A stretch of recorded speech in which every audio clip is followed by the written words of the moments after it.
স্বপ্নার বাড়িতে গিয়ে স্বপ্না আর মোহনাকে একসঙ্গে দেখে লুকিয়ে লুকিয়ে সবটা ভিডিও করে নিল শুভলক্ষ্মী।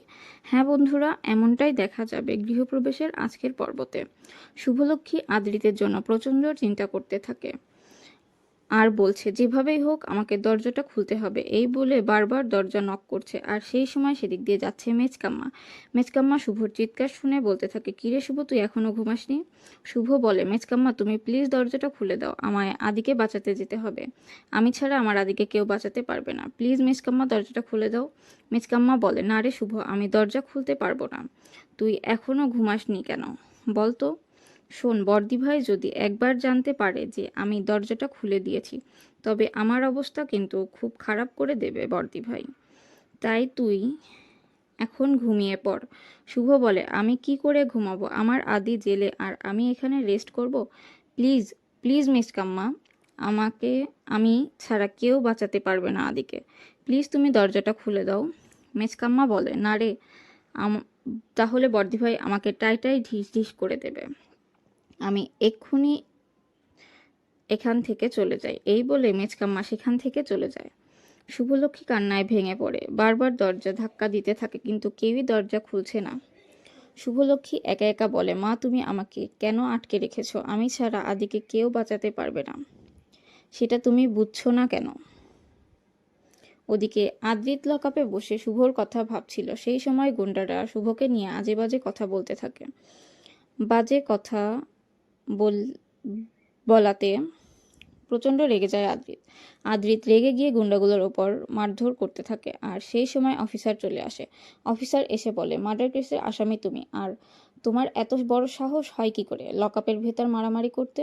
এরপর অফিসার সবাইকে ছাড়িয়ে দিয়ে সেখান থেকে চলে যায়। এদিকে পুলক রূপক সব জায়গায় উকিল খুঁজতে থাকে, খুঁজতে খুঁজতে হয়রান হয়ে পড়ে আর বলছে, হ্যাঁ রে, এমনটা কেন হচ্ছে? শহরে কি এমন একটা উকিলও নেই যে আমাদের কেসটা নেবে, আমার আদিকে ছাড়িয়ে আনবে? আর তখনই রূপক বলে, দাদা এরকমটা হতে পারে না, একজন উকিল তো থাকবে, কিন্তু কেউ তো আমাদের কেসটা নিচ্ছে না। আমার মনে হচ্ছে যে সম্পূর্ণটা ষড়যন্ত্র, কেউ ইচ্ছা করে আমাদের কেসটা নিচ্ছে না। রূপক তখন বলে, হ্যাঁ বিষয়টা আমিও ফলো করেছি, কিন্তু এর পেছনে কে আছে বলতো? কে কলকাঠি নাড়ছে? কেউ তো একজন ষড়যন্ত্র করেছে যাতে আমরা আমার আদিকে লকআপ থেকে বের করতে না পারি। ওদিকে আকাশ শহরের সমস্ত উকিলদের ফোন করে বলে দেয় কেউ যেন আদ্রিতের কেসটা না নেয়, কেউ যেন আদ্রিতকে মুক্ত না করে, এই বলে ফোনটা রেখে দেয়। আর আকাশ বলে, এছাড়া আমার আর কোনো উপায় নেই, আমার বোনকে বাঁচাতে হলে এটা আমাকে করতেই হবে। আদ্রিত যদি নির্দোষী প্রমাণ হয় তবে ও চিরতরে মোহনার জীবন থেকে সরে যাবে।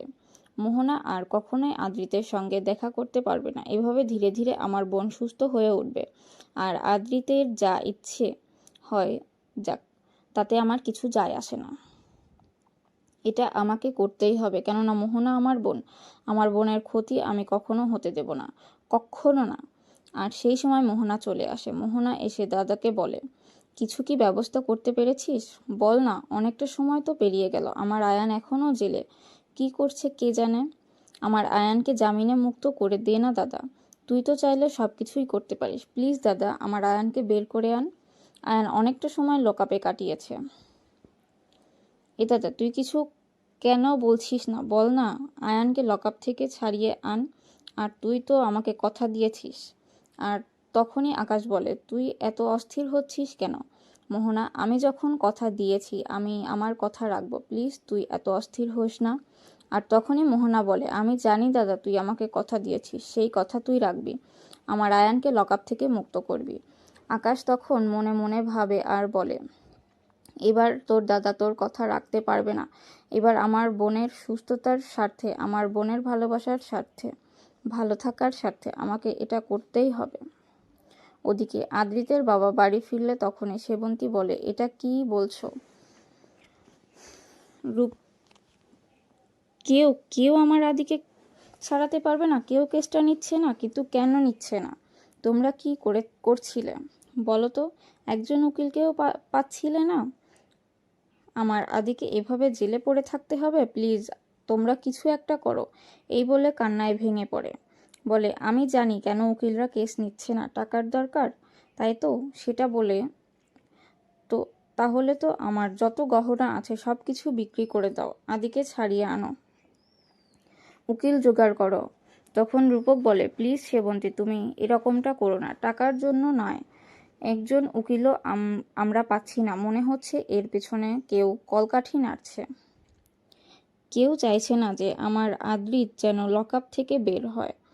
আমি আজকে এই পরিস্থিতিতে এসেছি আমার ভাবতেই অবাক লাগে। কোথায় ছিলাম আমি, আর আমি কোথায় এসেছি। এদিকে ডোনা এসে বলে, বাইরে সাংবাদিকরা বিভিন্ন আজেবাজে কথা বলছে, একদম সিচুয়েশন কন্ট্রোলের বাইরে চলে গেছে, আমি সামলাতে পারছি না। এই বলে ডোনা সেখান থেকে বেরিয়ে যায়। সাংবাদিকরা হুড়হুড় করে বাড়ির ভেতর ঢুকে পড়ে। পূরবী বাধা দিলে সাংবাদিকরা যে কোনোভাবেই পূরবীর কথা মানছে না। বাড়ির ভেতরে ঢুকে আদ্রিতের বাবা আর কাকুদের বাজে বাজে কথা বলতে থাকে আদ্রিতকে নিয়ে, যে আদ্রিত এরকমটাই করেছে, এরকমটা কি দেশের বাইরেও তারা করেছে, এ ধরনের কথা বলছিল।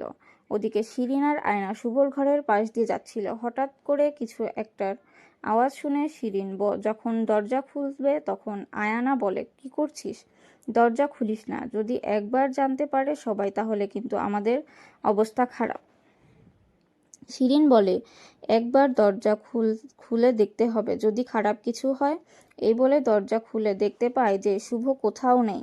এদিকে শুভলক্ষ্মী দরজার পেছনে লুকিয়ে আছে। ওরা যখন ঘরের ভেতর ঢোকে আর তখনই ওদেরকে দরজা আটকে দিয়ে বের হয়ে যায় শুভলক্ষ্মী। শিরিনা আয়ান বলে, এই বৌদি ভাই, তুই কি করছিস, দরজা খোল, মা যদি জানতে পারে খুব রাগ করবে। শুভ বলে, এছাড়া আমার কোনো উপায় নেই, আমাকে ক্ষমা করে দিস, আমাকে যে যেতেই হবে।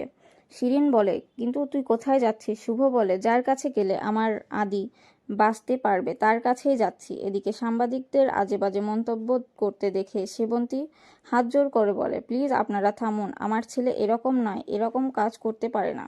শুভলক্ষ্মী সেটা দেখতে পেয়ে ভীষণ ভয় পেয়ে যায়, কিন্তু কাউকে কিছু না বলে সেখান থেকে চলে যায়।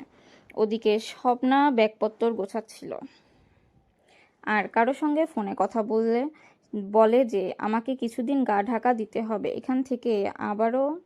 এখানে থাকলে আবারও শুভদি চলে আসবে, তাই আমাকে এখান থেকে পালাতে হবে। আর তোকে যা যা করতে বলেছি তাই তাই করবি, আর আমি সময় মতো আবারও ফিরে আসব। আর সেই সময় মোহনা স্বপ্নার ঘরে ঢুকে পেছন থেকে স্বপ্নার গলায় তার দিয়ে পেঁচিয়ে ধরে, বলে, কোথায় পালাচ্ছ? কোথায়? তোমাকে কোথাও পালাতে দেব না। তুমি আমার আয়ানকে কেন ফাঁসিয়ে দিয়েছ? তোমাকে বলেছিলাম শুভলক্ষ্মীকে ফাঁসাতে। শুভলক্ষ্মী গায়ে হাওয়া লাগিয়ে ঘুরোচ্ছে আর তুমি আমার আয়ানকে ফাঁসিয়ে দিলে। আর তখনই স্বপ্না রশিটা টান মেরে খুলে ফেলে, বলে, শোনো, আমার ওপর একদম চোটপাট করবে না, আমার কাছে কিন্তু সমস্ত প্রমাণ আছে যে তুমি সব কিছু করেছো, তাই আমার যদি কোনো ক্ষতি করার চেষ্টা করো আমি কিন্তু তোমাকে শেষ করে দেব। তুমি কি ভাবছো তুমি একাই চালাক? শোনো, তুমি যা করেছো তার সমস্ত কিছু প্রমাণ আমার কাছে আছে। তুমি যদি আমার কোনো ক্ষতি করো সেই প্রমাণগুলো অনায়াসে পুলিশের কাছে পৌঁছে যাবে। আর তখনই মোহনা বলে, স্বার্থপর একটা বেঈমান একটা। স্বপ্না বলে, তুমি যেমন আমার দাদাকে মেরেছো, আদ্রিতার মতো ভালো মানুষকে ফাঁসিয়ে দিয়েছো, শুভলক্ষ্মীকে এভাবে কষ্ট দিচ্ছ, তাই তুমি প্রয়োজন পড়লে আমাকেও শেষ করে দিতে পারো। সেই জন্যই তোমার মতো একজন মানুষের সঙ্গে লড়তে গেলে তো কিছু প্রমাণ রাখতেই হবে।